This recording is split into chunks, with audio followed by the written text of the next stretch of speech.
আসসালামু আলাইকুম ওয়া রাহমাতুল্লাহি ওয়া বারাকাতুহু। আমরা অনেকেই তায়াম্মুমের ফরজ কয়টি এবং কি কি তা জানি না। চলুন আমরা জেনে নেই তায়াম্মুমের ফরজ কয়টি এবং কি কি, এবং তায়াম্মুম কখন ফরজ হয়। প্রথমে আমরা জেনে নিব তায়াম্মুম কখন ফরজ হবে। অথবা আপনি বিমানে গেছেন, বিমানের মধ্যে কি নাই, পানি নাই, তখন আপনি কি করবেন? তায়াম্মুম করবেন। অথবা আপনি এমন এক জায়গার মধ্যে আছেন যেখানে কোনো পানির ব্যবস্থা নাই, তখন আপনি কি করবেন? তায়াম্মুম করবেন। তো তায়াম্মুমের ফরজ কয়টি? তিনটি। এক নাম্বার হলো নিয়ত করা, দুই নাম্বার হলো সমস্ত মুখ একবার মাসিয়া করা, তিন নাম্বার হলো দুনো হাতের কুনি সহ একবার মাসিয়া করা। চলুন এবার বিস্তারিত জেনে নেই। প্রথমে হচ্ছে এক নাম্বার নিয়ত করা। আমরা নিয়ত বাংলাতে করব যে আমি পবিত্র হওয়ার জন্য তায়াম্মুম করতেছি, অথবা নামাজ বা কোরআনুল কারীম তেলাওয়াত করার জন্য তায়াম্মুম করতেছি, এভাবে আমরা নিয়ত করব।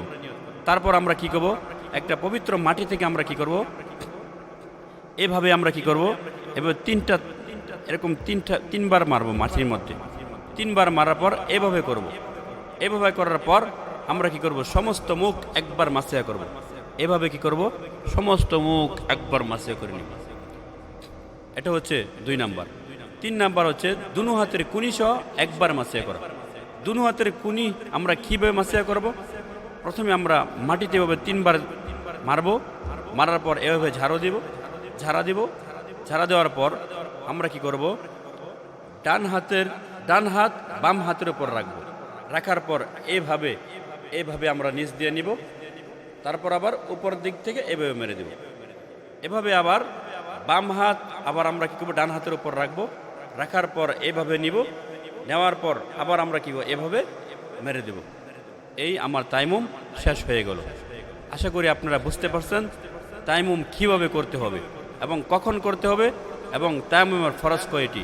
আল্লাহ তাআলা আমাদের সকলকে বুঝার এবং আমল করার তৌফিক দান করুক।